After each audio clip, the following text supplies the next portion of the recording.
Salam dostlar, hər vaxtınız xeyir olsun. Bugün 28 dekabr 2025-ci ildir. Arılara ümumi baxış keçirtdim, oksat asid damlatma elədim. 1 litr suya 30 qram oksat asid, 200 qram şəkər tozu qatmaqla və hər çərçivə arasında 5 ml damlatmaqla. Bu arı bakva sarısıdır. Hal-hazırda 2, 4, 6 çərçivədə sıxlaşdırmışam. 2 çərçivəsində hələ də arının yumurtası var. Yəni arı hələ də yumurtanı kəsmir və yemi həddindən artıq çox istifadə edir. Və bir də yeşiklərdə nam olma ehtimalı var. Əgər yeşikdə çərçivələri qaldırıb baxa bilmiriksə və yaxud da yeşik dəyişə bilmiriksə nəmdən dolayı, bunu öyrənməkdən ötürü mən adətən bu cür qəndlərdən istifadə edirəm. Qəndləri bu çərçivə kənarlarına qoyuram. Əsasən də arının salxıma keçmədiyi yerlərə qoyuram ki, nəmin təsirindən yumşaldıqda arıların üzərinə düşməsin. Əgər yeşiyimizdə nəm varsa, təxminən 2 gündən sonra, 3 gündən sonra biz görəcəyik ki, bu qəndlər tamamilə oxlanacaq vəziyyətə gəlir.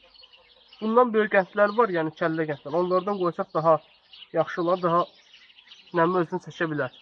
3 gündən sonra əgər bunları görsək ki, nəmi özünü çəkib, tamamilə nəmlənib, onda bunları dəyişmək olar. Həm də o demək ki, yeşiyimizdə nəm var.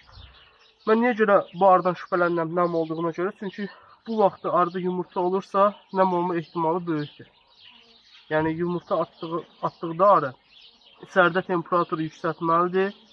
Sözdə hava soyuqdur. Bu zaman nəm yağınır içəridə. Və bu arının yem ehtiyatı həddindən artıq azdır. Mən noyabr ayından bura bu arıya 3 kiloqramdan çox bal vermişəm. 1 kiloqram keş vermişəm.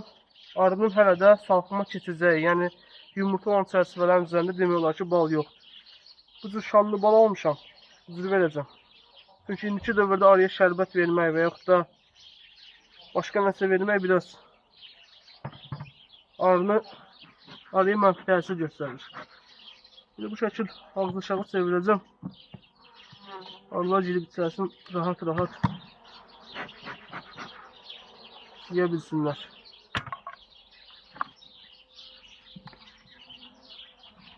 Bu şəkildə. Daha bu arıya heç nə verməyəcəm, heç nə verməyəcəm. Ta ki fevral ayında bir baxış keçirəcəm bu arıya.